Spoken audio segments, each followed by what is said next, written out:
तो आज हम पढ़ेंगे कन्फर्मल मैपिंग के बारे में। ठीक है।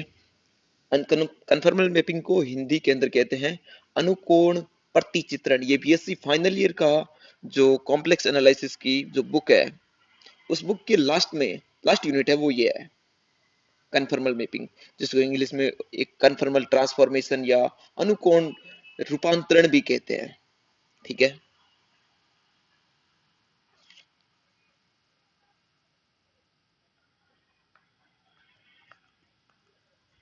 कन्फर्मल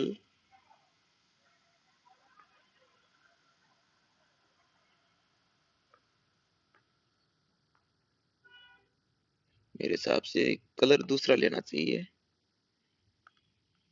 हाँ, ये सही है। कन्फर्मल कन्फर्मल मैपिंग या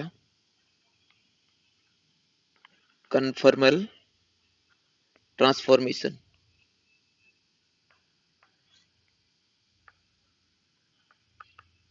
ठीक है, शुरू करते हैं हम। तो मैपिंग से मतलब क्या है यहाँ पर?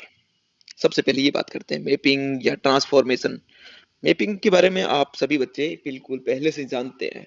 किसी भी प्रकार का प्रतिचित्रण या मैपिंग या रूपांतरण, उसके बारे में बात करते हैं सबसे पहले। ठीक है। मैपिंग, जैसे आप अलग अलग मैपिंग के बारे में पहले से जानते हैं। हम एग्जाम्पल के तौर पर लेते हैं y equal to x square. ठीक है। इस मैपिंग में क्या होगा कि हमारे पास मान लीजिए कि कुछ इस तरीके से है, और ये मैपिंग है वो y equal to x square है।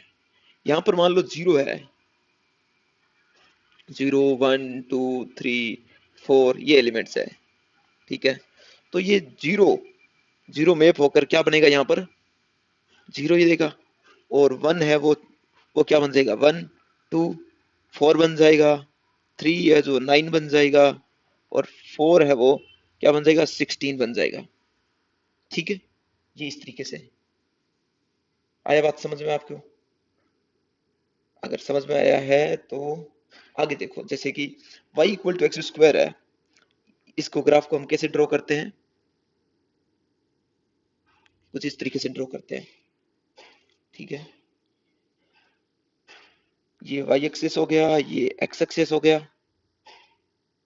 ये सभी वो पॉइंट है जो कि अलग अलग, ये थोड़ा सिमेट्रिक होता है दोनों तरफ।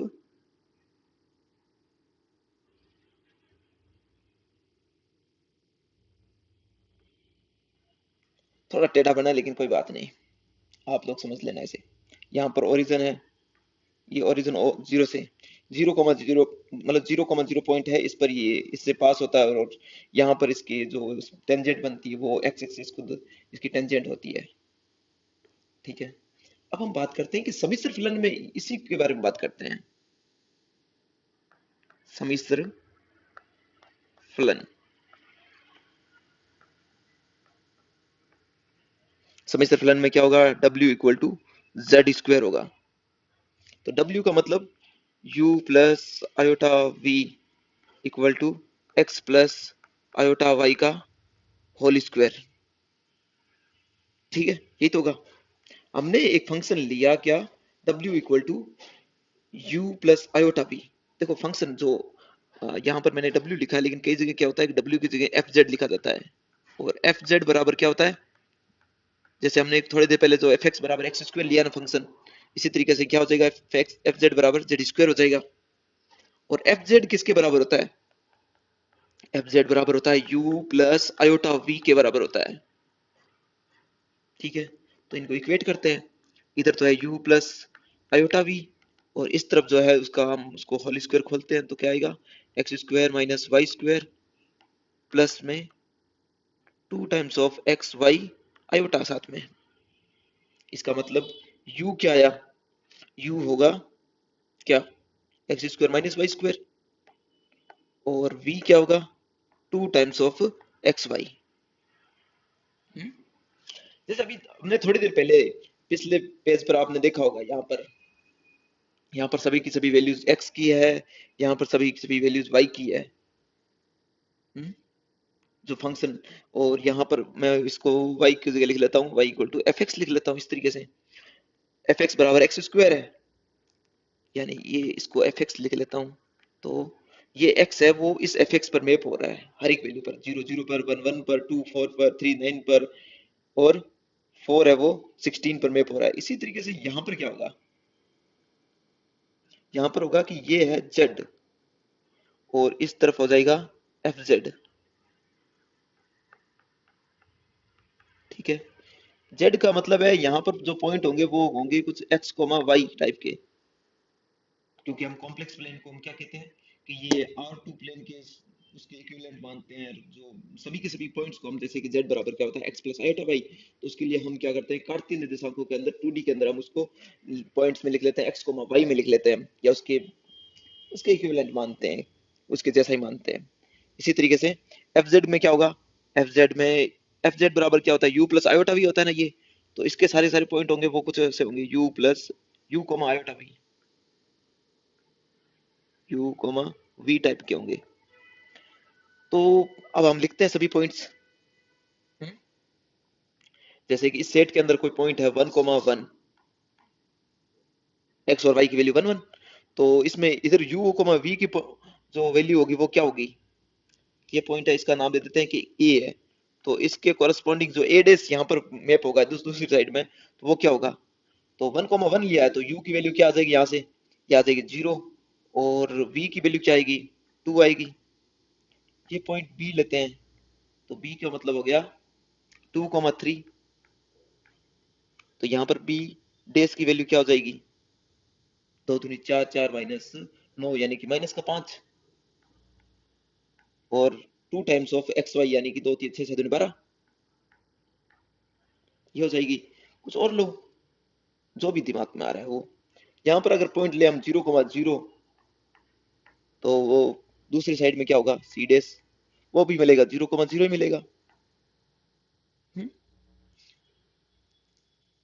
ठीक है, तो ये है रूपांतरण, यानी कि ये हर एक पॉइंट, ये पॉइंट इस पर मैप हो रहा है, ये दूसरा वाला इस पर, तीसरा वाला इस पर। हम्म, ठीक है, अब हमें दिया जाएगा कि यहाँ पर कोई मैप हो रहा है, ये जो जेड है ना वो किसको किसका पालन कर रहा है, मान लो इस तरफ कोई सर्कल या लाइन को, तो दूसरी तरफ वो क्या ड्रॉ होगा, यानी यू और वी में अगर हम ग्राफ खींचे, तो जो पॉइंट्स यहाँ पर अगर ये जेड के पॉइंट है ना, में हम वो पॉइंट लेते हैं जो किसी लाइन को ड्रॉ करते हैं मान लो, तो इस तरफ दूसरी साइड में क्या होगा,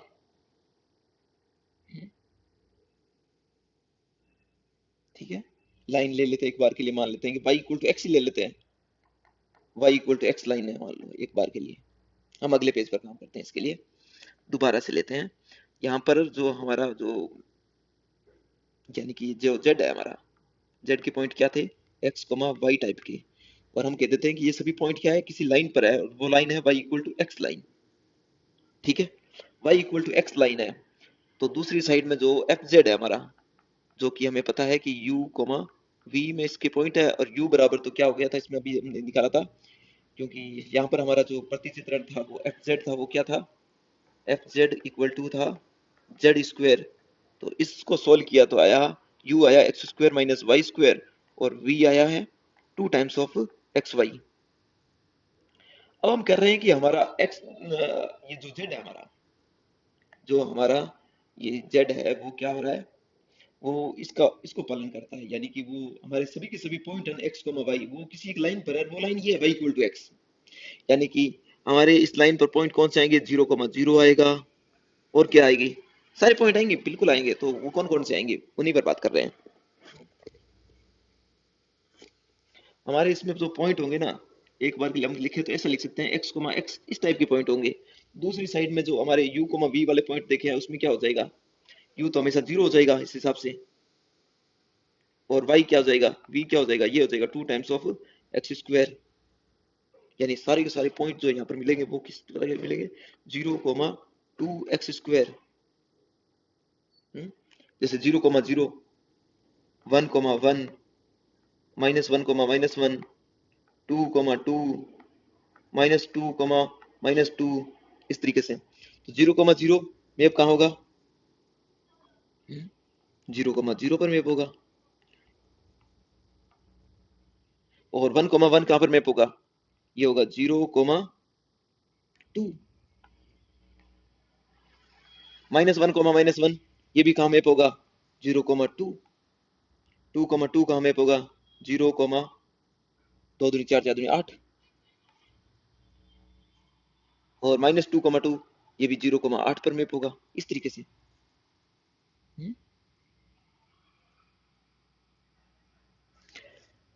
ये कुछ इस तरीके से मैप हो रहे हैं। हमें ये बताना है कि दूसरी साइड में जो पॉइंट्स हैं वो कौन से पॉइंट है, कौन कहाँ कहाँ पर ये है, ये बात है हमारी।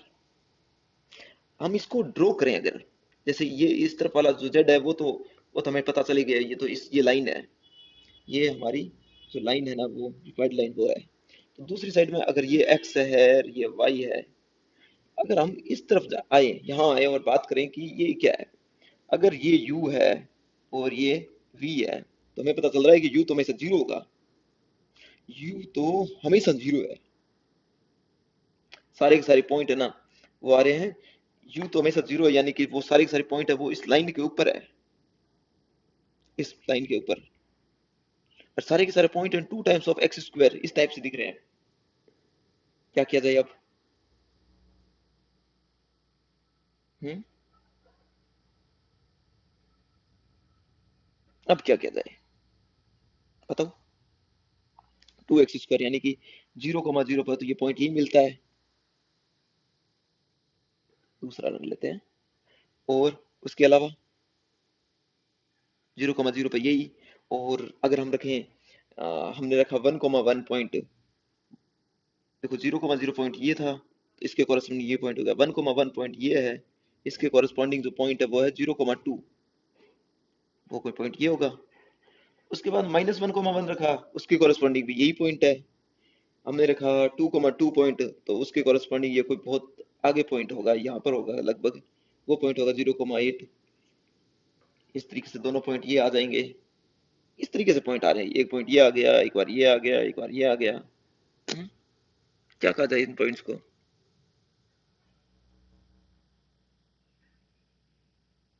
हेलो।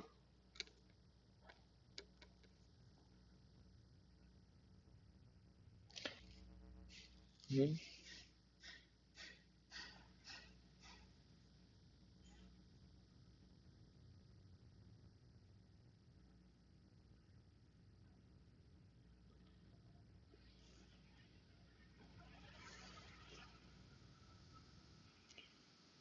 जो भी है जैसा भी है ठीक है, तो ये सभी पॉइंट्स है वो कुछ इस तरीके से मैप होंगे।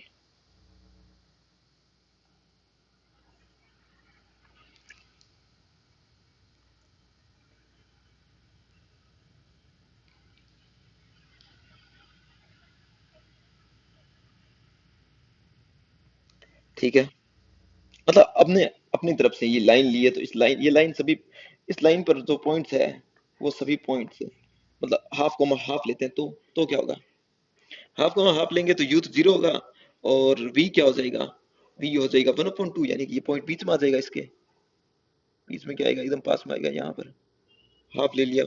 अगर हम पॉइंट ले लें क्या, वन अपॉन ये ले लें 1/√2, 1/√2, तो 1 आ जाएगा, 1,1 हो जाएगा, ये यहाँ पर आ जाएगा, इस तरीके से मतलब पॉइंट तो सारे मिल जाएंगे देखे तो, हर एक पॉइंट मिलेगा। तो इसका मतलब क्या है, ये लाइन मिली है हमें, जो वी एक्सिस है ना वो पूरी मिल जाएगी। ठीक है, अब हम आगे चलते हैं और बात करते हैं कि समिश्र फलन के बारे में, और कि समिश्र फलन w बराबर एफ जेड के ज्यामितीय निरूपण के लिए रूपांतरण समीकरण ये कुछ इस तरीके से होगी, u बराबर u of x y, v बराबर v ऑफ x वाई के द्वारा z समतल के बिंदुओं को w समतल में रूपांतरित करते हैं। ये तो किया है हमने, ये z एक्स, ये z प्लेन के, ये z प्लेन है, इसे बोलते हैं z प्लेन, ये z प्लेन है, और दूसरा रंग निकालते हैं, और इस तरफ हो जाएगा कोई डब्ल्यू प्लेन हो जाएगा, ये बोलते हैं डब्ल्यू प्लेन, ये जेड प्लेन, ये डब्ल्यू प्लेन। जेड प्लेन के अंदर जो पॉइंट होंगे वो होंगे क्या, एक्स कोमा वाई टाइप के पॉइंट होंगे, ये पॉइंट सारे के सारे वो रूपांतरित हो रहे हैं किसके अंदर, u comma v, u comma v plane के अंदर, जहां पर यू और वी दोनों दोनों क्या है, एक्स वाई के फंक्शन है। ठीक ठीक है। तो जेड तल के बिंदुओं को डब्ल्यू, ये है जेड तल, उसको हम क्या कर रहे हैं, डब्ल्यू तल में रूपांतरित करते हैं। ठीक है, ये काम किया जा रहा है, रूपांतरित का काम ही। अब हम क्या करते हैं, एक क्वेश्चन करते हैं और बात करते हैं कि क्या होगा। हमारा क्वेश्चन कुछ ऐसा है, हमारे क्वेश्चन के अंदर है कि प्रतिचित्रण करना है किसका, डब्ल्यू बराबर दे रखा है कि जेड प्लस 1 - आयोटा के अंतर्गत अंतर्गत जेड जेड तल के जेड तल के बिंदु 2, 3 का प्रतिबिंब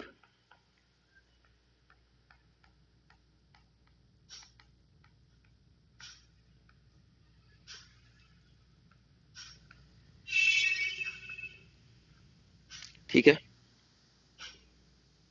ये हो गया। अब हम क्या करेंगे कि हमें दिखाना है कि जेड तल का कोई बिंदु है 2, 3, उस इस बिंदु का 2, 3 का दूसरे जो डब्ल्यू प्लेन है ना, उसके अंदर इसका प्रतिबिंब कैसा दिखेगा, उसकी इमेज कैसे दिखेगी, यही बात करनी है। इजी है ये, ठीक है, बहुत इजी है।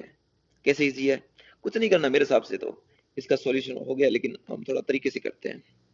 कैसे कि W बराबर दे रखा है Z प्लस 1 - आयोटा। W क्या होता है, ये होता है U प्लस आयोटा V होता है, और Z क्या होता है, X plus iota Y plus 1 - iota. तो U प्लस आयोटा V, और यहाँ पर क्या हो जाएगा, X plus 1 plus iota of Y - 1।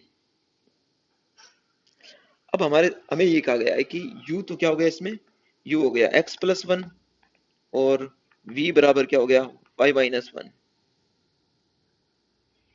अब बिंदु, हमें कौन सा बिंदु दिया गया है, हमें बिंदु दिया गया है 2, 3। 2, 3 रख दो एक्स और वाई की जगह, तो यू बराबर क्या आ जाएगा, हाँ एक्स की जगह 2 रखेंगे तो यू बराबर आ जाएगा 3, और वी बराबर आ जाएगा 2। तो वो 2, 3 बिंदु है, वह 3, 2 बिंदु पर क्या हो रहा है, उसका इमेज इस 2, 3 बिंदु है ना, इसकी इमेज 3, 2 है। ठीक है, आगे बात समझ में, आगे बात समझ में, तो हम आगे चलते हैं और बात करते हैं कन्फर्मल मैपिंग के बारे में, कि कन्फर्मल मैपिंग का क्या मतलब है, इसके बारे में बात करते हैं।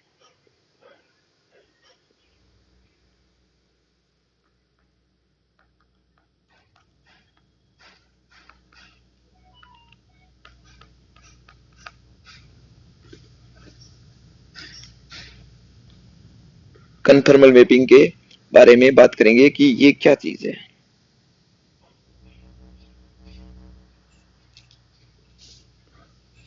ठीक है, कन्फर्मल मैपिंग में क्या होता है कि हम बात करते हैं कि जैसे कि ये हमारा तल था, जो जिसका नाम दे देते हैं जेड प्लेन है, ये नाम क्या देते हैं, ये जेड प्लेन ही है।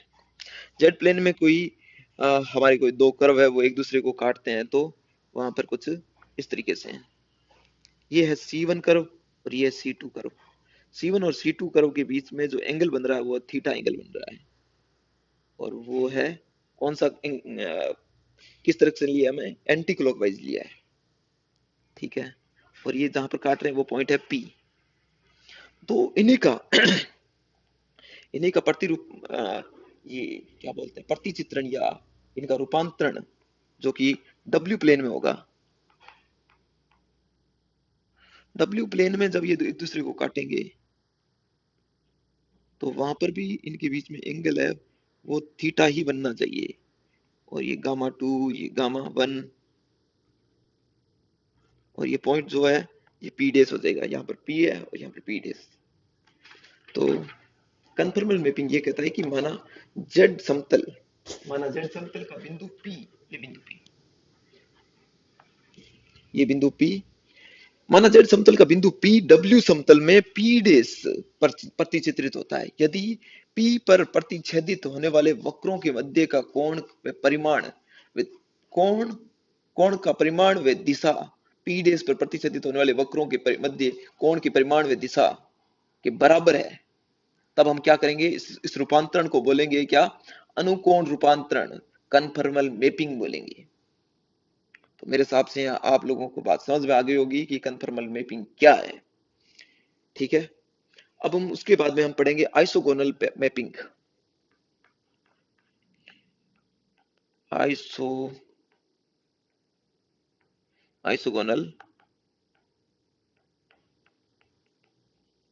आइसोगोनल मैपिंग में क्या पढ़ेंगे, आइसोगोनल मैपिंग में है कि यदि कोण परिमाण में बराबर हो परंतु दिशा में नहीं हो, मतलब ये दोनों कोण है ना, कोण क्या है, परिमाण में बराबर हो लेकिन दिशा में नहीं हो, दिशा की एक एंटी क्लॉकवाइज हो और ये क्लॉकवाइज हो, इस तरीके से दिशा अलग अलग हो, तो उसे हम बोलेंगे आइसोगोनल मैपिंग बोलेंगे। आइसोगोनल में हम क्या करते हैं, सिर्फ परिमाण में बराबर कहते हैं, तो लिया ना, ये ऐसा हो जाएगा, आइसोगोनल में उल्टा हो जाएगा कि ये तो ये है, मतलब एंटी क्लॉकवाइज है, दूसरा वाला हो जाएगा क्लॉकवाइज, तो उसे आइसोगोनल बोल देंगे।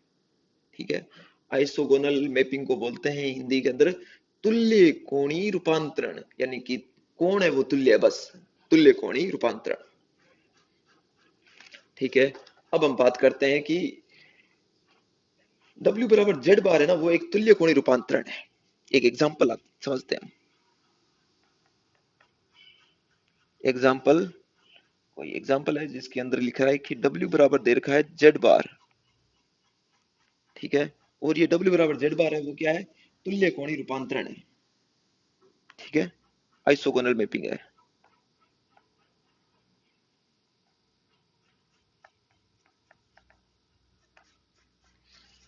किस तरीके से, जैसे कि ये W है, इसको तब लिख देंगे U प्लस आयोटा V, और ये जेड बार का मतलब हो जाएगा X माइनस आयोटा Y, यानी कि U बराबर क्या आ गया, X, और V बराबर आ गया माइनस का Y। यही है, यही तो आया।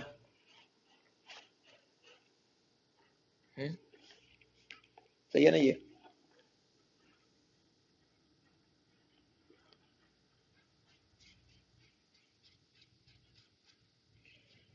अब हम क्या करते हैं,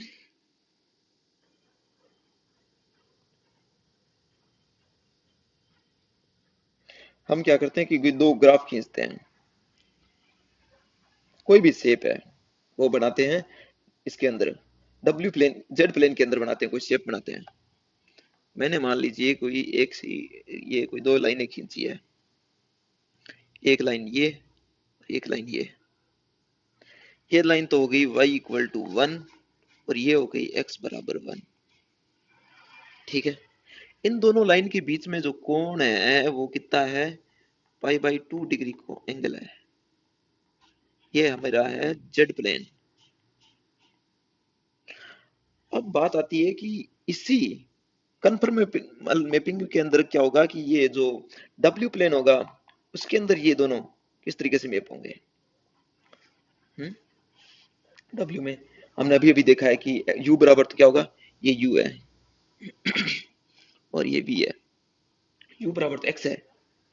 ठीक है, यू बराबर एक्स का मतलब हो गया कि यहाँ पर हमारा जो प्लेन है वो सेम ही होगा, ये हो गया, ये हो गया क्या, u बराबर 1 हो गया, क्योंकि x बराबर 1 तो u बराबर v1, क्योंकि u बराबर x है, और y बराबर हमने 1 लिया था, लेकिन यहाँ पर v बराबर क्या है, माइनस वाई है, v बराबर क्या है, माइनस वाई, तो इससे क्या होगा,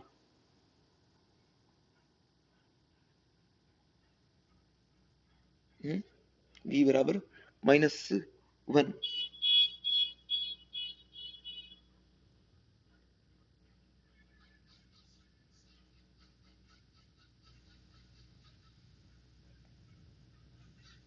ऐसे इसमें भी तो हम खींच सकते हैं पूरी लाइन। अब इस पॉइंट पर जो लेंगे हम, ये है v बराबर -1। ठीक है, ये कुछ इस तरीके से है, तो ये पॉइंट है, ये इंटरसेक्शन, पॉइंट ऑफ इंटरसेक्शन इसका ये है।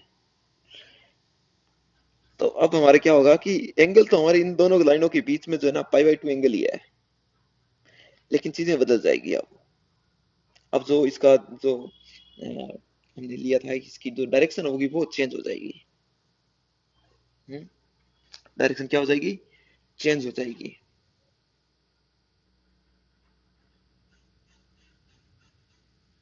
क्योंकि जो जो लाइन यहाँ पर थी y बराबर -1, वो यहाँ हो गई v बराबर -1, यहाँ पर मैप हो रही है पूरी पूरी। जो x बराबर 1 है वो तो पूरी पूरी यही है, ये रही।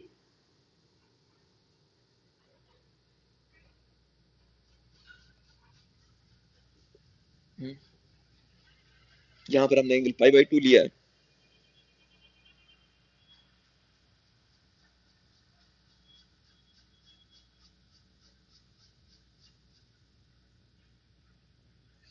वो एंगल हमें मेरे हिसाब से यहाँ इस तरफ से लेना पड़ेगा, यहाँ पर एंटी क्लॉकवाइज डायरेक्शन में लेना पड़ेगा।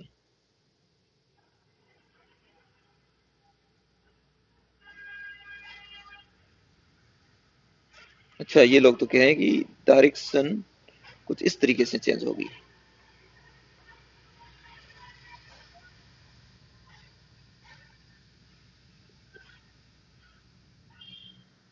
मेरे हिसाब से ये लाइन से ड्रॉ नहीं हुआ है, हम क्या करते हैं दोबारा से ड्रॉ करते हैं। हम यहाँ पर कोई शेप लेते हैं, ये हमने लिया है रेक्टेंगल ले लिया, ये हमने ले लिया सीधा वर्ग मान लो। वर्ग में क्या हो जाएगा, ये है y इक्वल टू 1 लाइन, ये y इक्वल टू 2, ये x इक्वल टू 1 और ये हो गया x इक्वल टू 2। ये लाइन्स होगी दो। ये हो गया अपना जेड प्लेन।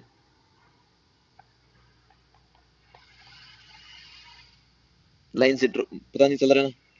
तो अभी हम करते हैं इसको, दूसरा काम करते हैं। ये तो तुम्हारा था अभी, ये एक्स एक्सिस थी, ये वाई एक्सिस थी। यहाँ पर हमारी क्या हो जाएगा, ये हो गई यू एक्सिस, ये हो गई वी एक्सिस। ठीक है, u बराबर क्या होगा, u बराबर तो x है, यानी कि x बराबर 1, u बराबर भी 1 और 2 दोनों होंगे। लेकिन v बराबर क्या होगा, v बराबर -1, v बराबर -2। तो ये पूरा का पूरा जो है ना हमारा वर्ग स्क्वायर है, वो यहाँ बनेगा।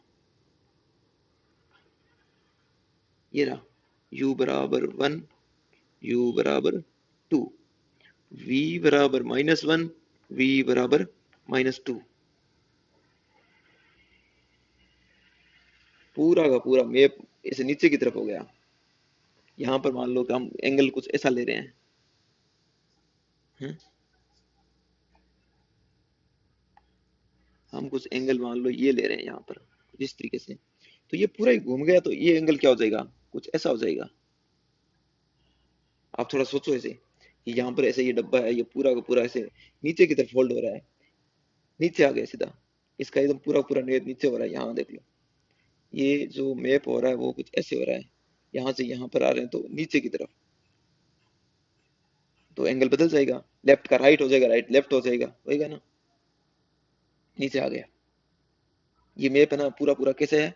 ये अगर मैं ये एक्सेस है ना, ये या ये मान लो, ये मान लो, इसके सापेक्ष क्या है, इसका एकदम मिरर इमेज है ये। हम्म, ठीक है। तो हम आगे चलते हैं। अब हम कुछ चीजें पढ़ते हैं, जैसे कि अनुकोण प्रतिचित्रण के लिए आवश्यक और पर्याप्त प्रतिबंध क्या क्या है वो पढ़ लेते हैं। ठीक है, आप लोग भी साथ साथ नोट कर लेना कुछ काम की चीजें, बाकी बुक्स तो है ही आपके पास। अनुकोण प्रतिचित्रण,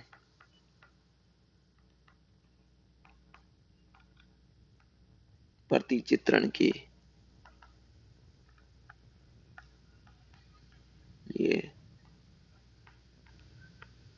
आवश्यक व पर्याप्त प्रतिबंध।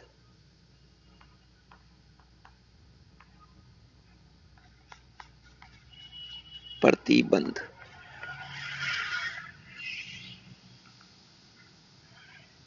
ठीक है। अनुकूल प्रतिचित्रण के लिए आवश्यक व पर्याप्त प्रतिबंध। प्रतिचित्रण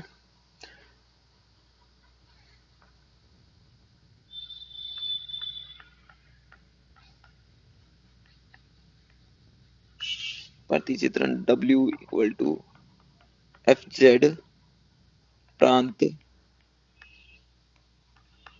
डी में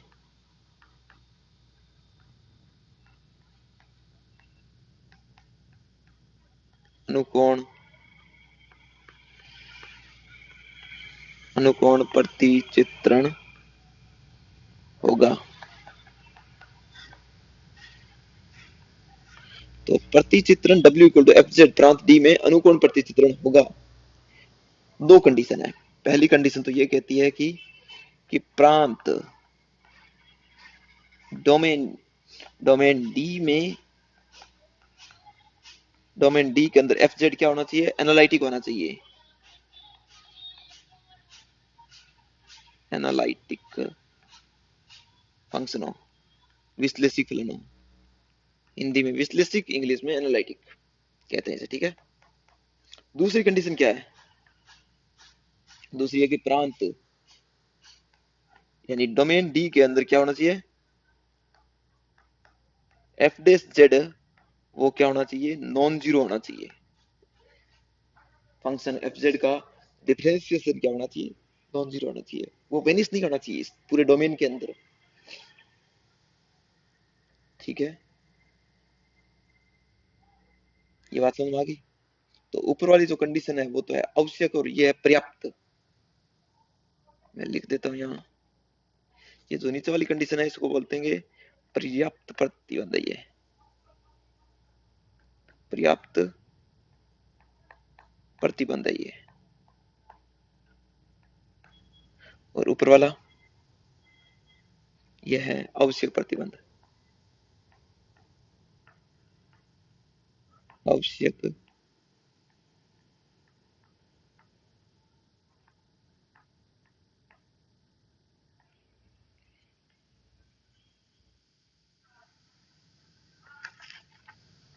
हम्म। अब हम कुछ कुछ सवाल करते हैं। सवाल करते करते और भी बहुत सारी चीजें सीखेंगे। तो आप लोगों को पता चल ही गया। इसके लिए दो कंडीशन है। अनुकोण प्रतिचित्रण के लिए आवश्यक और पर्याप्त प्रतिबंध क्या क्या है? आवश्यक प्रतिबंध ये है कि ये प्रांत डी के अंदर पूरा पूरा फंक्शन जो एफ जेड फंक्शन है ना, जो हमारा डब्ल्यू बराबर एफ जेड, वो फंक्शन क्या होना चाहिए, एनालिटिक होना चाहिए। तो आवश्यक प्रतिबंध है, ठीक है। और इसके अलावा जो पर्याप्त प्रतिबंध वो ये है कि एफ जो एफ डेस जेड है ना, वो इस डोमेन डी के अंदर क्या नहीं होना चाहिए, वेनिश नहीं होना चाहिए, नॉन जीरो रहना चाहिए, ठीक है। ये दोनों है। अब हम सवाल करते हैं।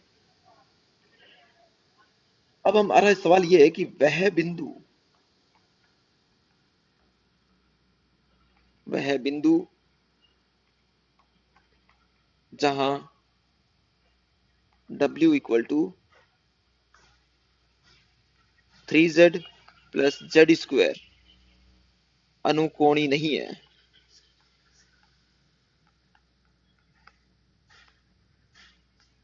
तो हमें क्या करना है कि इस W बराबर लिख रखा है ना, ये 3z प्लस जेड स्क्वायर।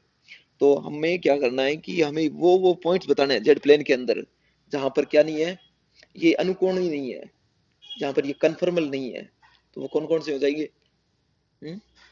तो इसके लिए हमने जो पहले पीछे दो कंडीशन पढ़ी है ना, पहली है कि प्रांत डी के अंदर फंक्शन एफ जेड वो एनालिटिक होना चाहिए। तो ये तो हमें देख के पता चल रहा है। पहली कंडीशन तो यहाँ से फुलफिल हो जाएगी। क्या हो जाएगी कि जो ये जो फंक्शन W है, W इक्वल टू जो भी लिखा है 3z प्लस जेड स्क्वायर, ये एक पोलिनोमियल है z के अंदर। तो ये तो हमेशा क्या होगा, एनालिटिक होगा। Analytic everywhere, analytic every everywhere होगा। ये सर्वत्र विश्लेषिक होगा।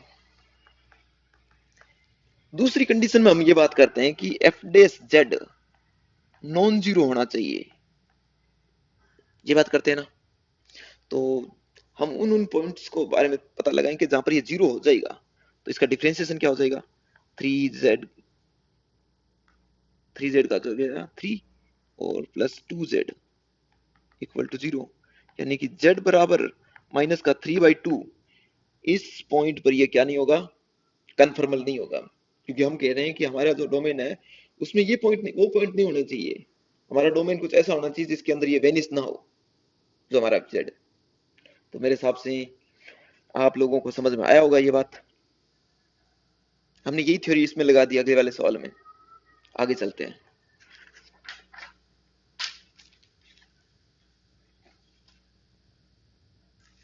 अब हम अगला सवाल करते हैं। इस सवाल के अंदर ये है कि वे बिंदु, इसमें भी वही, वे बिंदु जहां एफ जेड, और एफ जेड क्या दे रखा है, जेड की पावर 4 माइनस जेड स्क्वायर अनुकोणी नहीं है।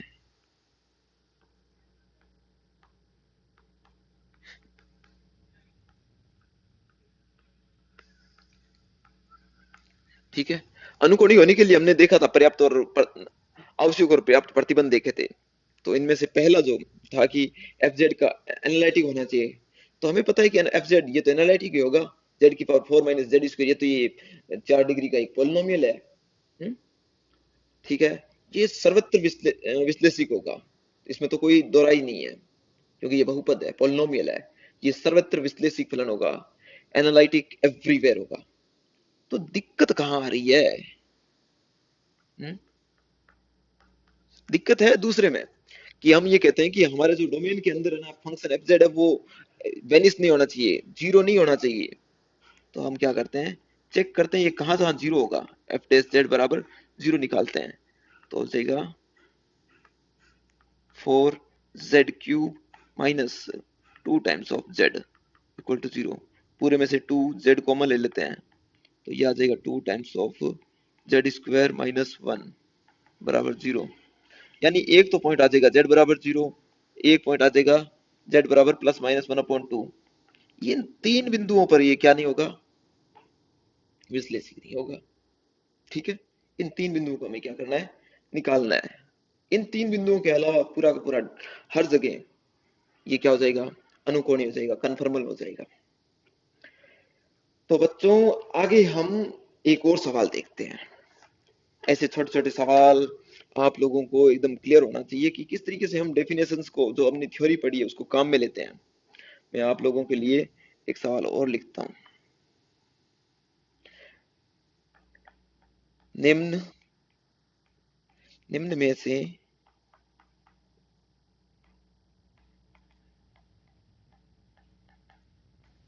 निम्न में से कौन सा रूपांतरण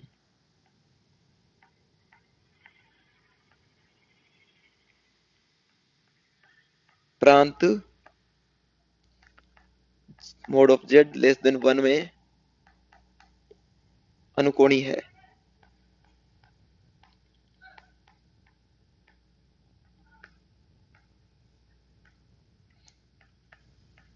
पहला लिख रखा है W इक्वल टू जेड बार। तो ये तो हमें पता चल ही गया, W इक्वल टू जेड बार। ये कहाँ नहीं होता, ये तो मूल बिंदु पर नहीं होता होगा मेरे हिसाब से। क्या हो जाएगा, कन्फर्मल होता ही है ये।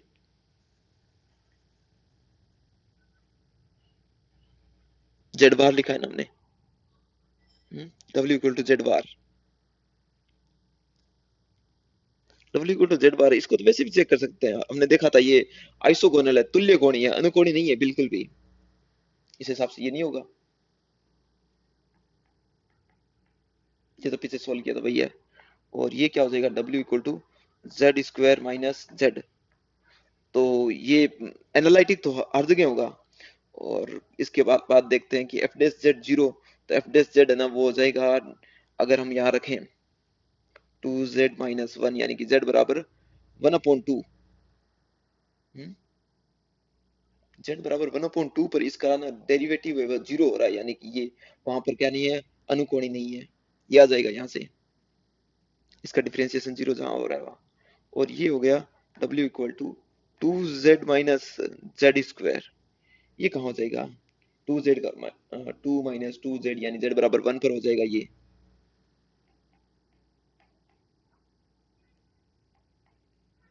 None of these.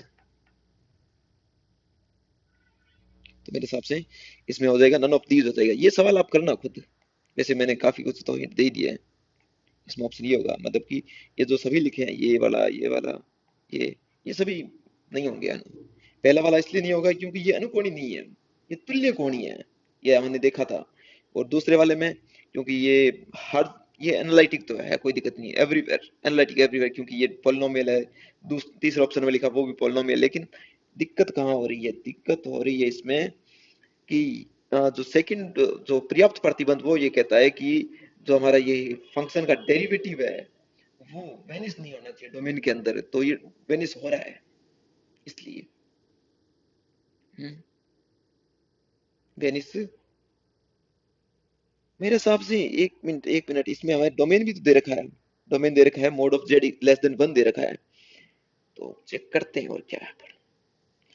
पहला तो खत्म हो गया, दूसरे पे बात करते हैं। दूसरे में लिखा है w equal to z square minus one, डब्ल्यू जेड स्क्वायर माइनस जेड, तो w डैश बराबर आ जाएगा 2z माइनस वन। ये जीरो कब होगा? z बराबर 1/2 पर होगा। और 1/2 किससे बिलोंग करता है? ये इससे बिलोंग करता है, जो हमारा दे रखा है ना, ये mod of Z less than 1 दे रखा है, इसमें है ये, इस सर्कल के अंदर है जी। वो ओपन सर्कल सर्कल दिया है ना, ये इसके अंदर है। इसको कैसे लिखेंगे? Mod of Z less than 1 इसके अंदर है, तो ये तो ठीक है फिर, ये तो हो गया। ये मतलब इसके अंदर है, इसकी वजह से ये मतलब जो जहां पर वेनिस हो रहा है वो पॉइंट क्या है? डोमेन के अंदर है। इस वजह से ये क्या नहीं होगा? नहीं होगा ये। इसको लिख सकते हैं कि ये कन्फर्मल नहीं होगा, कन्फर्मल नहीं होगा। अब हम तीसरा ऑप्शन पर बात और कर लेते हैं। तीसरा ऑप्शन में लिखा है कि w equal to 2z minus z square लिख लेते हैं। तो हमें पता है कि w डैश यानी कि f डैश z क्या हो जाएगा? 2 - 2z। ये जीरो कहाँ हो रहा है? ये जीरो हो रहा है z इक्वल टू 1 पर, लेकिन हमें पता है z इक्वल टू 1 है, वो तो बिलोंग नहीं करता है। ये ओपन रिंग है, z इक्वल टू 1 है, वो इसके ऊपर नहीं है, तो ठीक है, ये हमारा कन्फर्मल होगा। ठीक है,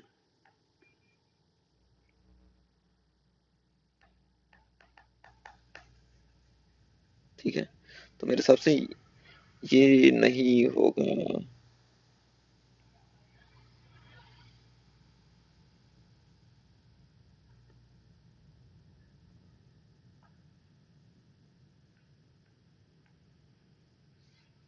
ये हो जाएगा ऑप्शन। चलिए हम आगे चलते हैं। अब हम पढ़ेंगे प्रारंभिक रूपांतरण।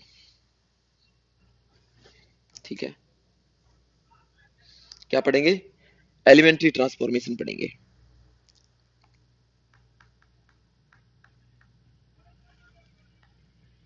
एलिमेंट्री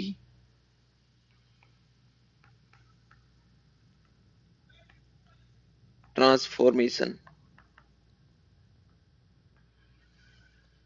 अब हम पढ़ेंगे एलिमेंट्री ट्रांसफॉर्मेशन। ठीक है,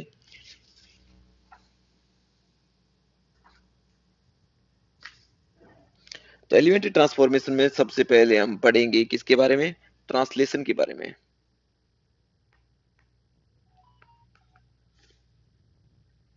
ट्रांसलेशन, हिंदी में इसको क्या बोलते हैं? स्थानांतरण। स्थानांतरण, ठीक है। ये है w equal to z plus b, इस तरीके से। यानी कि हमारा पूरा का पूरा हम क्या कर रहे हैं? ट्रांसलेट कर रहे हैं। ट्रांसलेट से मतलब समझते हो? जैसे कि जैसे कि कुछ इस तरीके से कि किसी मकान को हम क्या है कि शिफ्ट कर देते हैं, कुछ फीट पीछे खिसका देते हैं। देखो, एक और तो ऊपर उठाना, जैक लगा के उठाते हैं ना आजकल मकानों को। उसी तरीके से क्या करते हैं कि हमने क्या किया कि हमारे आगे जो रोड है उसके अंदर एनक्रोचमेंट में आ रहा है, तो हम क्या करते हैं, हमारे पीछे बैकयार्ड में जगह है, तो हम क्या करते हैं कि मकान को 10 फीट या 5 फीट क्या करते हैं, पीछे की तरफ खिसका लेते हैं, जैक लगाकर। कुछ वैसा ही है स्थानांतरण। ठीक है, और यहाँ पर लिखा है मैंने w equal to z plus b. हम क्या कर रहे हैं, b शिफ्ट कर रहे हैं, b। ठीक है, b क्या है, एक सम्मिश्र अचर है, एक कॉम्प्लेक्स कांस्टेंट है। इस रूपांतरण के अंतर्गत z समतल का क्षेत्र w समतल में b की दिशा में मोड ऑफ b दूरी पर स्थानांतरित हो जाता है। आकार व माप क्या करता है, एकदम सेम का सेम रहता है, उसमें कोई बदलाव नहीं होगा। आकार वही रहेगा, घर तो वही रहता है ना, और उसका माप भी वही रहता है, बस वो शिफ्ट हो जाता है b दूरी पर। और कौन सी दिशा में, b दिशा में। चलिए हम कुछ एग्जांपल करते हैं इसके, कुछ एग्जांपल करते हैं। तो पहला एग्जांपल है कि w equal to z plus 1 plus iota. ठीक है, तो ये एग्जांपल कुछ ऐसा होगा कि w बराबर होता है u प्लस आयोटा v, और z बराबर होता है x प्लस आयोटा y, और ये हो गया 1 प्लस आयोटा। ठीक है, u प्लस आयोटा v, और यहाँ पर हम कर देते हैं x प्लस 1, और आयोटा को कॉमन ले लेते हैं तो आयोटा प्लस 1, यानी u बराबर तो हो गया x प्लस 1, और v बराबर हो गया y प्लस 1। ये हमारा ट्रांसलेशन, ये रूपांतरण समीकरण है। इसको क्या बोलते हैं, रूपांतरण समीकरण।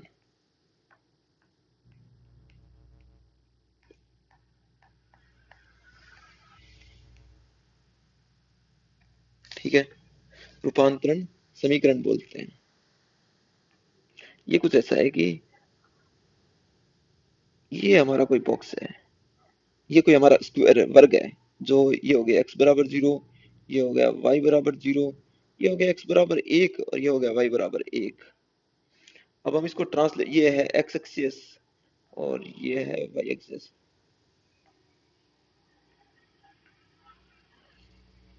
हाँ, u बराबर क्या होगा, u बराबर होगा x प्लस 1, यानी कि जो x बराबर 0 है तो वो हो जाएगी u बराबर 1 पर चला जाएगा। ये है u एक्सिस, मेरे हिसाब से कुछ गलत लिख दिया ना, x एक्सिस होती है y बराबर 0, ये होगा y बराबर 0, और ये होती है x बराबर 0। तो u बराबर क्या हो जाएगा, u बराबर x की जगह 0 रखेंगे तो u बराबर 1, तो एक तो आएगा, और दूसरा वाला आएगा जब हम, ये भी y होगा ये भी x ही होगा, तो x बराबर 1 रखेंगे तो u बराबर 2 आ जाएगा। ठीक है, इसी तरीके से y बराबर 0 रखेंगे तो v बराबर 1 आ जाएगा, और जब y बराबर 1 रखेंगे तो v बराबर 2 आ जाएगा। तो ये इस तरीके से यहाँ शिफ्ट हो गया, देख लो, पता चल रहा है ना, ये u और ये v, ये हो गया यार v बराबर 1 से v बराबर 2, ये हो गया u बराबर 1 से u बराबर 2। ये वह आकार और माप में समान ही रहा है। ठीक है, ये 1 सेंटीमीटर या कुछ ऐसा मान लेते हैं, वर्ग एक इकाई का, एक इकाई का ये था, क्या था, इसकी सभी भुजाएं थी वो एक इकाई थी, एक इकाई की थी। और तो वो ट्रांसलेट हुआ है, ट्रांसलेशन हुआ है इसके अंदर, सिर्फ जगह शिफ्ट हुई है, बाकी वैसा का वैसा दिख रहा है ये अभी भी। ठीक है, और कौन सी डायरेक्शन में, 1 प्लस आयोटा डायरेक्शन के अंदर हुई है। ठीक है, तो अब हम आगे चलते हैं।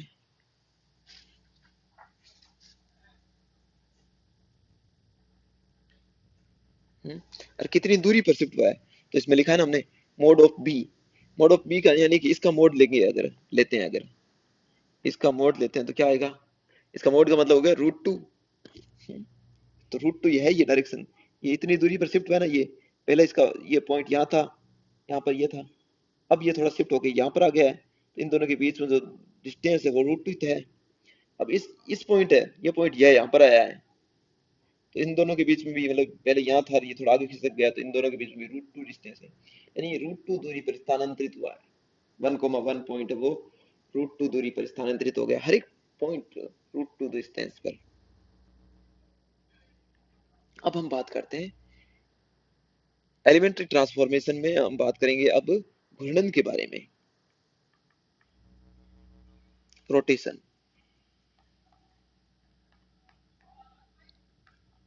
रोटेशन को हिंदी में बोलते हैं घूर्णन। ठीक है। घूर्णन में क्या होगा? घूर्णन में हम क्या करते हैं, कुछ इस तरीके के समीकरण होगा। W बराबर e की power iota alpha of Z, यानी पूरा का पूरा जेड है वो अल्फा कोण पर घूम जाएगा।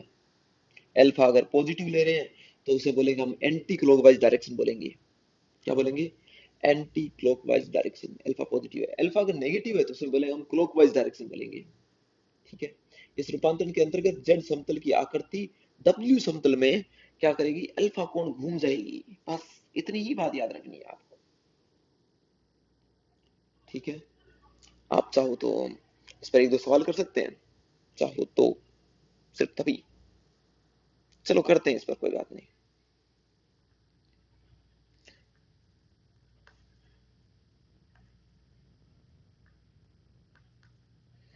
तो इसमें लिख रखा है कि W बराबर लिखा है इसने e की power iota pi by 4। And pi by 4 कोण ये क्या करेगा? जेड समतल में जो भी आकृति उसे घुमा देगा। W बराबर e की power iota pi by 4 Z के अंतर्गत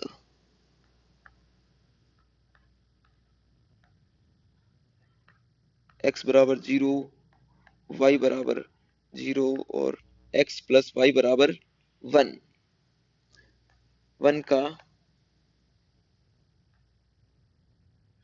W W तल में प्रतिबिंब।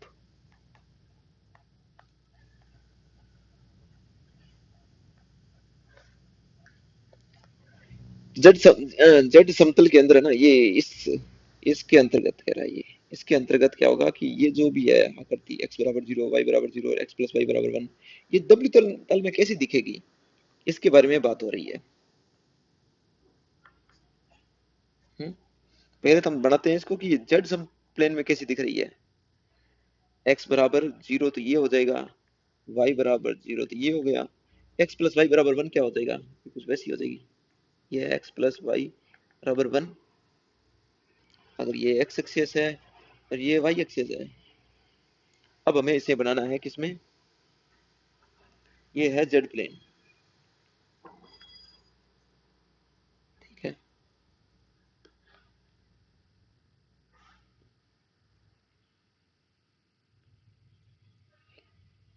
x बराबर 0,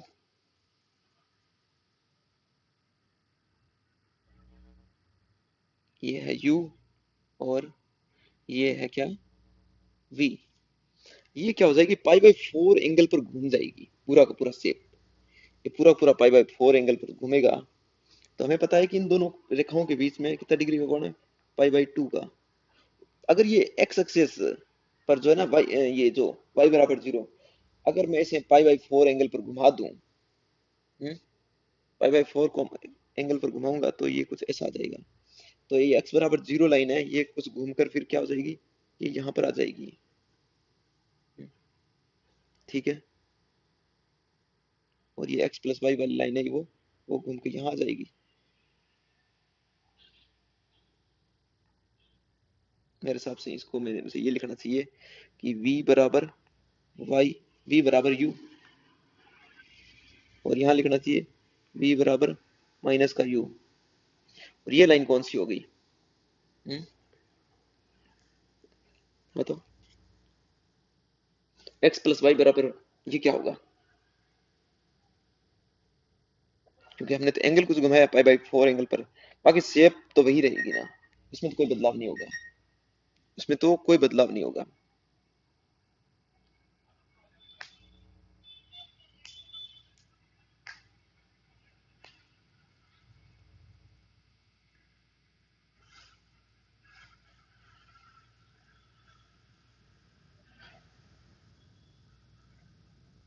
चलो हम बढ़ाते हैं इसको। ये जो भी होगा ये कुछ ऐसा दिखेगा, v बराबर ऐसे दिखेगा ना। v बराबर क्या लिखेंगे इसको? तो लिखते हैं और क्या, जो भी होगा। हम्म, ठीक है, इसको सोल्व करते हैं। तो हमें दे रखा है क्या? W बराबर e की power iota pi by 4 of z दिया है। तो W तो होता है u प्लस आयोटा v, और e की पावर ये क्या हो जाएगा, ये बन जाएगा cos pi by 4 plus iota sine pi by 4, और z क्या हो जाएगा x प्लस आयोटा y। ठीक है, u प्लस आयोटा v, और ये क्या हो जाएगा 1/√2 प्लस आयोटा 1/√2। ये हो गया x प्लस आयोटा y। अब क्या करते हैं, u का मान क्या होगा, u बराबर आ जाएगा x बाई √2 और माइनस का y बाई √2, एंड v क्या आ जाएगा, v बराबर आ जाएगा x प्लस y बाई √2। अब हमारे यहाँ पर सवाल के अंदर दे रखा है, क्या दे रखा है, x प्लस वाई का मान तो 1 दे रखा है सवाल के अंदर। तो उसकी हेल्प से,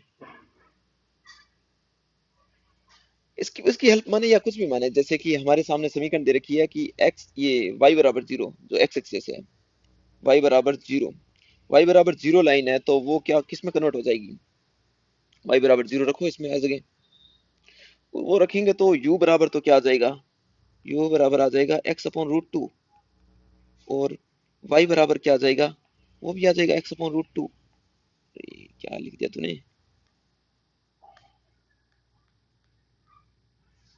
v बराबर भी आ जाएगा x/√2। तो इन दोनों से कंक्लूड होता है कि v बराबर u आ जाएगा। ठीक है, यही आएगा। और x बराबर 0 लाइन है, उससे क्या कंक्लूड होगा, यानी कि y एक्सिस से क्या कंक्लूड होगा, इससे u बराबर आएगा माइनस का y/√2, और v बराबर क्या आ जाएगा, ये आ जाएगा y/√2। तो इन दोनों से v बराबर माइनस का u, अरे सही से लिख रहा था, माइनस का u, ये आ जाएगा। ये वाली लाइन, ये वाली लाइन, ये तो हमने देखो ड्रॉ कर ही दी, पहले से कर दी, हमें तो तीसरी वाली ड्रॉ करनी है।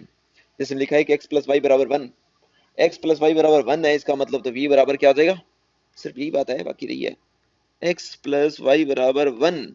देन हम इससे सिर्फ एक ही बात कंक्लूड कर सकते हैं कि v बराबर क्या हो जाएगा 1/√2। तो वही तो है, v बराबर 1/√2। बस ये बना दिया हमने, प्रतिचित्रण कर दिया इसका, प्रतिबिंब निकाल दिया। ये z प्लेन है, ये w प्लेन है। ठीक है, हो गया सवाल। अब हम आगे चलते हैं, हम आगे चलते हैं और बात करते हैं किस पर, कि घूर्णन व आवर्धन दोनों, यानी कि हम घुमाएंगे भी और उसको मैग्नीफाई भी करेंगे, दोनों काम एक साथ, रोटेशन रोटेट भी करेंगे और मैग्नीफाई भी करेंगे इसको। ठीक है, इसमें क्या है, रोटेशन एंड मैग्निफिकेशन।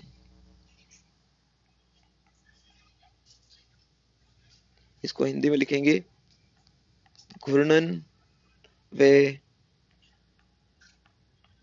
आवर्धन।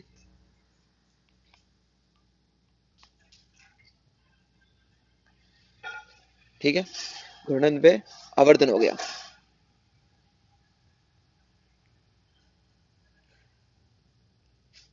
घूर्णन मतलब इसको घुमा भी रहे हैं और इसका आवर्धन भी कर रहे हैं, यानी हमारा W कुछ ऐसा होगा, इसके अंदर W बराबर बीटा टाइम्स ऑफ जेड।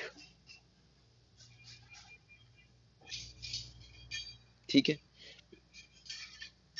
जहां बीटा क्या है, एक समिश्र अचर है, ये एक समिश्र अचर, beta belongs to complex number and beta is constant. और ये कांस्टेंट क्या है, ये कांस्टेंट कॉम्प्लेक्स नंबर है। ठीक है, जो भी है, इस रूपांतरण के अंतर्गत जेड समतल का क्षेत्र डब्ल्यू में समतल में आर्ग्यूमेंट ऑफ बीटा कोण से घूम जाता है तथा मोड ऑफ बीटा गुणा से आवर्धित हो जाता है। आई बात समझ में? ठीक है। इसमें क्या होगा कि हमारा जो है ना पूरा पूरा जेड प्लेन में जो भी आकृति होगी वो क्या करेगी, डब्ल्यू समतल के अंदर क्या होगी कि आर्ग्यूमेंट ऑफ बीटा है ना, बीटा जो हमारा कॉम्प्लेक्स नंबर है, कॉम्प्लेक्स कांस्टेंट है, तो आर्ग्यूमेंट ऑफ बीटा है ना जितना उसका कोण है उतनी तो घूम जाएगी, और मोड ऑफ बीटा जितना है उतना गुना वो क्या हो जाएगी, मैग्नीफाई हो जाएगी।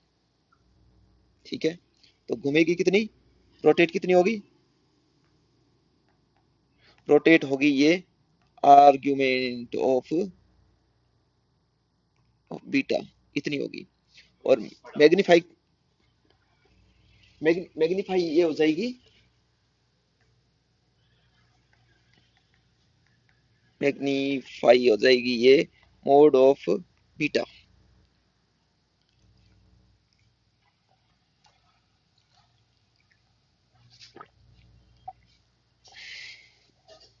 ठीक है, ये इतनी मैग्नीफाई हो जाएगी। तो हम क्या करेंगे, कुछ इस तरह के सवाल करेंगे। अब आगे हम चलते हैं और बात करते हैं कि प्रति प्रतिलोमन या इन्वर्जन या व्युत्क्रमण, इस पर बात करते हैं।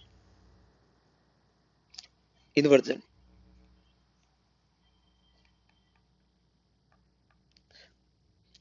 इन्वर्जन यानी कि हम क्या करें, इन्वर्जन का मतलब कुछ इस तरीके से है कि हमारे पास में जो हमारा फंक्शन होगा w बराबर क्या होगा, 1/z टाइप का होगा, कि जेड प्लेन में कोई जो भी आकृति है वो इस मैप का पालन करके वो कैसी दिखेगी। ठीक है। इन्वर्जन, इसे हिंदी में बोलते हैं व्युत्क्रमण, व्युत्क्रमण, और कई बार इसे प्रतिलोमन भी बोलते हैं हिंदी के अंदर। हिंदी में बहुत सारे नाम है, इंग्लिश में एक ही नाम है, इसलिए इंग्लिश वाला नाम याद रखा जाए। तो कहा है कि इसे इकाई वर्त या वास्तविक अक्ष के सापेक्ष क्या कहते हैं, इन्वर्जन भी कहते हैं। इसे इकाई वर्त व वास्तविक अक्ष के वास्तविक अक्ष के सापेक्ष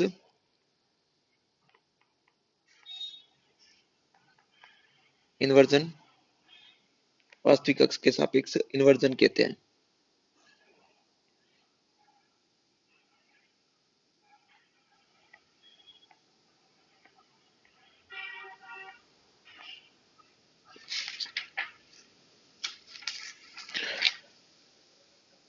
इन्वर्जन भी कहते हैं।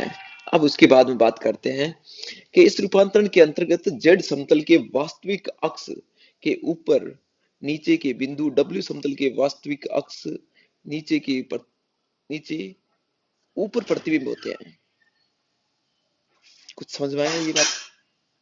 नहीं समझ में आया तो हम बात करते हैं इसके बारे में सही से। इसमें ऐसा कुछ भी नहीं है, देखो ध्यान से, इसको w बराबर 1/z है, यानी कि इसको अगर थोड़ा तरीके से लिखे तो ये क्या है, 1/x प्लस आयोटा वाई है। हम ऊपर नीचे क्या करते हैं, x माइनस आयोटा वाई की गुणा और भाग करते हैं, तो ये क्या बन जाएगा, x upon x square plus y square minus iota of y upon x square plus y square. ठीक है, ये होगा। अब इसमें लिखा है कि इन्वर्जन हो जाता है एकदम, इस रूपांतरण के अंतर्गत जेड तल के वास्तविक अक्ष, जेड तल के वास्तविक अक्ष यानी कि जेड तल का वास्तविक अक्ष किसको बोलते हैं, अ, इसका मतलब x प्लस आयोटा वाई है ना, तो x को बोलेंगे x बराबर 0, मतलब कि y एक्सिस वास्तविक अक्ष नीचे। तो अगर जब हम x बराबर 0 रखेंगे इसमें, वास्तविक अक्ष यानी कि x बराबर, देखो z क्या होता है, z होता है x प्लस आयोटा वाई है, तो रियल पार्ट ऑफ z क्या होता है, सिर्फ x होता है, और imaginary part of x z क्या होता है, ये होता है y। तो यहीं से आया है कि जो x बराबर 0 और y बराबर 0, तो x बराबर 0 का मतलब तो हो गया y एक्सिस, और x ये हो गया x एक्सिस। तो x एक्सिस और y एक्सिस हो गई। अब अगर हम बात करें कि x एक्सिस कहाँ पर मैप होगी पूरी की पूरी, इस पर बात करते हैं। या सबसे पहले हम y एक्सिस के बारे में बात कर लेते हैं कि y एक्सिस कहाँ मैप होगी। y एक्सिस का मतलब क्या होती है, y एक्सिस का मतलब है x बराबर 0। ठीक है, अगर हम इसमें x बराबर 0 ले लें तो क्या होगा, तो w क्या बनेगा,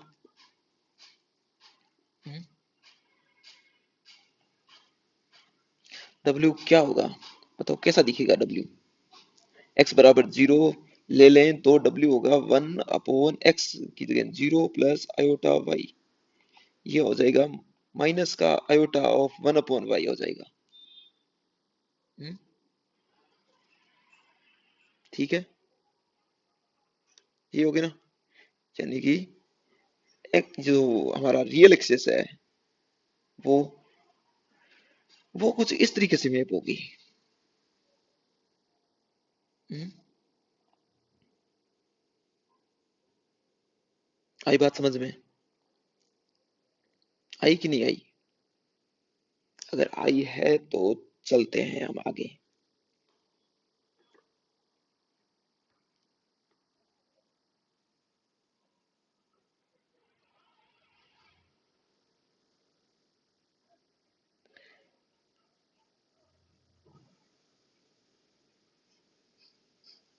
और इसी तरीके से अगर हम बात करें एक्स एक्सेस की, जो जेड प्लेन की तरह एक्स एक्सेस है, यानी कि y बराबर 0, वो क्या हो जाएगी, y बराबर 0 का मतलब 1/x प्लस आयोटा 0, यानी कि 1/x ही। हम्म, और y बराबर 0 का मतलब है कि सिर्फ हम बात कर रहे हैं रियल पार्ट्स, जो क्योंकि y को 0 होने का मतलब है कि सिर्फ बचेगी क्या, रियल नंबर से बचेंगे सिर्फ, जो भी बचेगा रियल बचेगा, क्योंकि z बराबर हो जाएगा x प्लस आयोटा 0। तो क्या आ जाएगा, सिर्फ सिर्फ z बराबर x है, वही बचा। तो वो सारा सारा कहाँ पर मैप हो रहे हैं, 1/x पर। पूरे सभी के सभी x है वो 1/x पर मैप हो रहे हैं, और जो पूरे के सभी वो जो y है वो 1/y पर मैप हो रहे हैं। तो इस तरीके से हम कह सकते हैं। अब नॉर्मली हम क्या करते हैं कि एक पॉइंट लेते हैं, हम क्या करते हैं डब्ल्यू प्लेन में हम क्या करेंगे, पॉइंट लेंगे, पॉइंट मान लेते हैं 1, 1 पॉइंट माना हमने। तो वो पॉइंट यहाँ पर कहाँ मैप होगा, ये है जेड प्लेन। तो ये डब्ल्यू प्लेन में कहाँ मैप होगा, डब्ल्यू प्लेन में ये कहाँ मैप होगा, तो ये हो जाएगा 1/1 प्लस आयोटा 1। तो 1 प्लस आयोटा आ गया ना, ऊपर नीचे क्या अगर 1 माइनस आयोटा से डिवाइड कर देंगे तो ये आ जाएगा क्या, नीचे बन जाएगा 2 और ऊपर आ जाएगा 1 माइनस आयोटा, यानी कि 1/2 कोमा माइनस का 1/2, ये आ जाएगा। यानी ये पॉइंट है वो यहाँ पर मैप हो रहा है। आई बात समझ में। हम्म? हम एक बार के लिए क्या करते हैं, एक पूरा का पूरा सर्कल ले लेते हैं, ये पॉइंट तो यहाँ पर मैप हुआ है। हम कह देते हैं कि ये पूरा का पूरा सर्कल है, वो इस सर्कल की क्या रेडियस लें, रेडियस इसकी सर्कल की ले लेते हैं हम 1 ले लेते हैं इकाई, यानी 1,0 ये पॉइंट है, और बीच में अंदर ये पॉइंट आ रहा है जो है 1.2,0 है। हमें पता है ये पॉइंट पूरा का पूरा जो अंदर पॉइंट लिखा है ना मैंने, 1.2,0, ये पॉइंट मैप होगा क्या पर, ये बाहर चला जाएगा। ठीक है, ये पॉइंट जो अंदर वाला पॉइंट है वो हो जाएगा कहाँ पर मैप होगा, ये होगा 2,0 पर मैप हो जाएगा। ठीक है, ये कहाँ मैप हो जाएगा, 2,0 पर।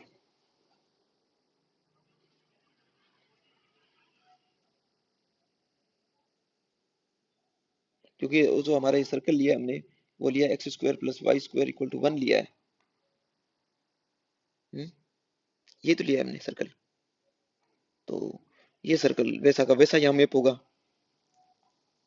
होगा क्या बस, अगर मान लीजिए कि मैं इस सर्कल को ऐसा लिखता हूँ कि mod of z less than equal to 1 लिखता हूँ, तो ये यहाँ पर सर्कल क्या आ जाएगा, mod of z greater than equal to 1 आ जाएगा, मोड ऑफ डब्ल्यू लिखना चाहिए।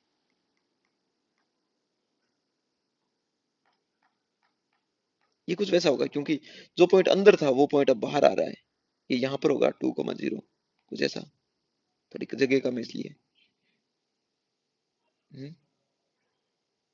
0,0 इसके अंदर होगा नहीं, इसलिए हम ये कह रहे हैं कि 0,0 मैप होगा बाहर इन्फिनिटी पर, इसलिए ये तो अंदर था पूरा पूरा, ये क्या हो जाएगा, बाहर आ जाएगा पूरा पूरा,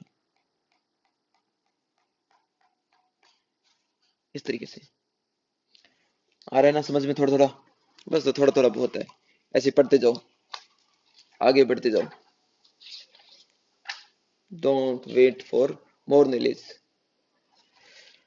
ऐसा कुछ है ना, वो कोटेशन है, वो कुछ ऐसी बात करता है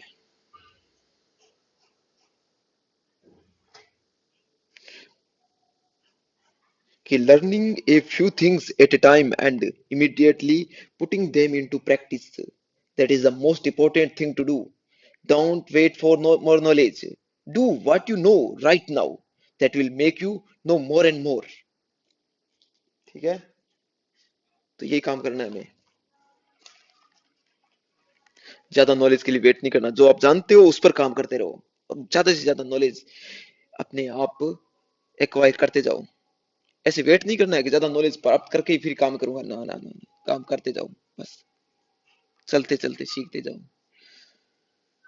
यहाँ पर हमारे सामने एक सवाल है कि प्रतिचित्रण लिखा है कि प्रतिचित्रण W बराबर 1/Z के अंतर्गत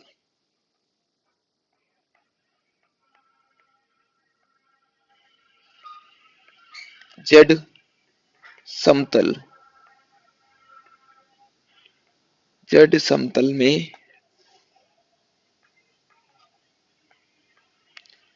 में रेखा y इक्वल टू 1/4 का प्रतिबिंब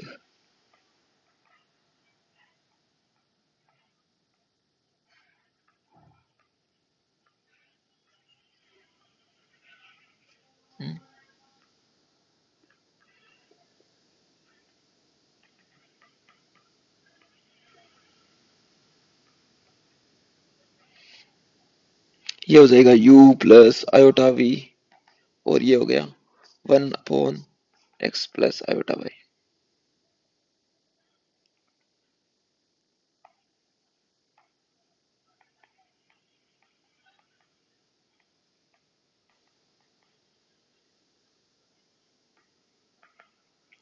ये हो जाएगा u क्या आ जाएगा, x square plus y square, और जो हमारा v है वो हो जाएगा माइनस का y/x² प्लस वाई स्क्वायर। तो यहाँ पर ये कहा है कि जो रेखा है y बराबर 1/4 वो कहाँ प्रतिबिंबित होगी, तो y बराबर 1/4 रखेंगे तो u क्या आएगा, u आएगा x/x² प्लस 1/16, और v क्या हो जाएगा, ये v होगा माइनस का 1/4 डिवाइड में x² प्लस 1/16, ये हो जाएगा। इसको थोड़ा सिंप्लीफाई भी कर लेते हैं, तो ये आ जाएगा 16x डिवाइड में 1 प्लस 16x² माइनस का 4, और ये हो गया 16x² प्लस 1।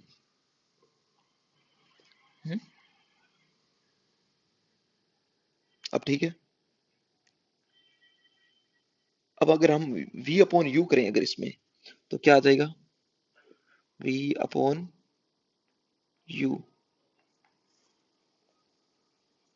किसी को भी किसी में डिवाइड कर देना, कोई फर्क नहीं पड़ेगा। अगर v अपॉन यू करें या u अपॉन v करें, इसको उल्टा कर देता हूँ,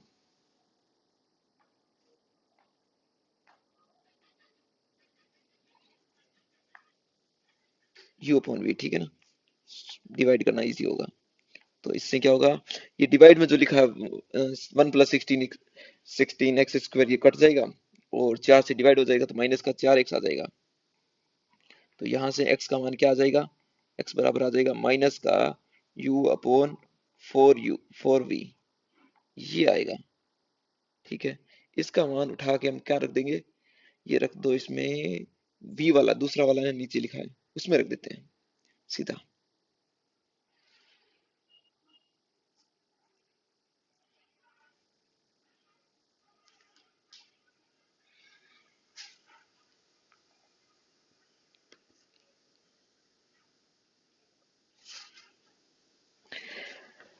तो दूसरे वाले में रखते हैं बस। तो v बराबर,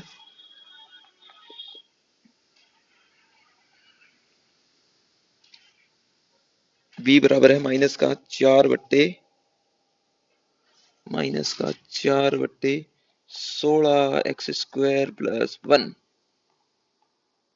इसमें हम क्या रख रहे हैं, x बराबर माइनस का u अपॉन 4v, ये रख रहे हैं।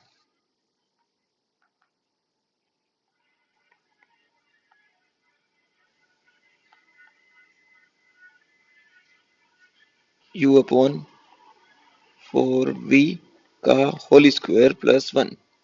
इसको सोल्व कर लेते हैं। 4 चौक 16, 16 से 16 कट जाएगा, v स्क्वायर ऊपर चला जाएगा। तो v बराबर माइनस का 4v स्क्वायर डिवाइड में u square plus v square, ये ऐसा कुछ आ जाएगा। हम्म, इसको थोड़ा सिंप्लीफाई कर लेते हैं, तो एक v से एक v कट जाएगा, तो ये कुछ पैसा बन जाएगा u square plus v square. और हम्म,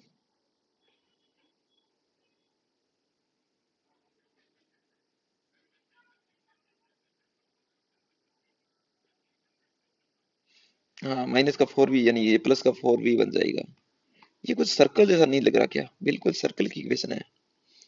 यह है u स्क्वायर प्लस में v प्लस 2 का होल स्क्वायर इक्वल टू, ये हो जाएगा 4 है ना, तो 4 का मतलब 16 जोड़ना पड़ेगा ना, इसका होल स्क्वायर करेंगे तो v स्क्वायर प्लस में 4v प्लस 4, इधर जोड़ना पड़ेगा प्लस 4, उस तरफ जोड़ना पड़ेगा। ठीक है, ये सही है, ये आ जाएगा। तो जो हमारी लाइन थी, क्या लाइन थी वो, y इक्वल टू 1/4, वो किसी सर्कल के अंदर होती है जिसका सेंटर क्या है 0, -2 और जिसकी रेडियस है 2। ये इसका सेंटर और ये इसकी रेडियस, इसके अंदर ये इस तरीके के मतलब एक लाइन है, उसको हम ट्रांसफॉर्म कर रहे हैं सर्कल के अंदर। हम काफी अच्छा काम कर रहे हैं ना। चलिए हम आगे चलते हैं।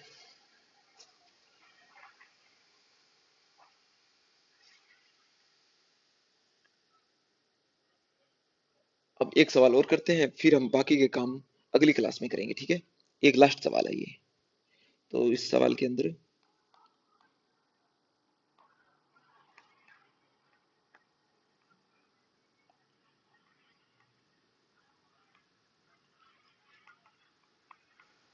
w बराबर 1z की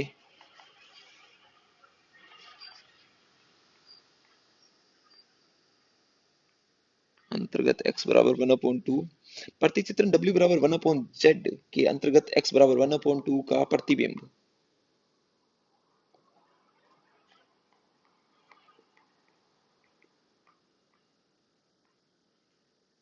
ठीक है, कैसे निकालेंगे ये, वो सेम टू सेम वही प्रोसेस है, उतनी ही दौड़ भाग है इसमें। x बराबर 1/2 है ना, तो हमने जो अभी काम किया है पूरा का पूरा उसी काम को हमें वापिस काम में लेना है, जिसमें u और v कुछ ऐसा आया था। u बराबर आया था x upon x² plus y², और जो हमारा v आया था वो आया था माइनस का y upon x² plus y²। तो हमारा यहाँ पर x की वैल्यू तुमने देखी है, x बराबर 1/2, तो रखता हूँ x बराबर 1/2, तो ये आ जाएगा 1/2 डिवाइड में 1/4 प्लस y²। ये सोल्व होएगा तो बन जाएगा 2/4 4y स्क्वायर प्लस 1। इसी तरीके से v की वैल्यू क्या आ जाएगी, माइनस का, मेरे हिसाब से ये आ जाएगा माइनस का 4y डिवाइड में 4y स्क्वायर प्लस 1। ठीक है, अब हम क्या करेंगे, अब हम सोल्व करेंगे, इसे लिखेंगे v अपॉन यू लिखेंगे तो माइनस का 2y आ जाएगा। फिर इसकी वैल्यू उठा के हम क्या करेंगे, इस समीकरण में रख देंगे और हमारा सर्कल मिल जाएगा। यानी कि इसमें रखेंगे क्या, y की वैल्यू माइनस का v अपॉन 2u, ये रखेंगे। रखो, u बराबर 2 अपॉन 4 टाइम्स ऑफ y का मतलब कि v अपॉन 2u प्लस 1 इसका होल स्क्वायर। तो ये आ जाएगा, स्क्वायर भी ऊपर जाएगा, तो u बराबर 2 times of u square divide में u square plus v square. एक वी से यू कट गया, तो ये सर्कल ही बन गया कुछ, यू स्क्वायर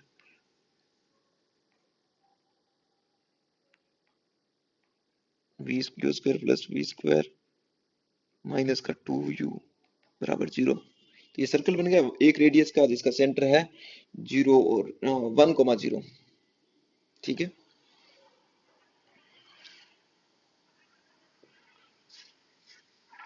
बन गया ये काम।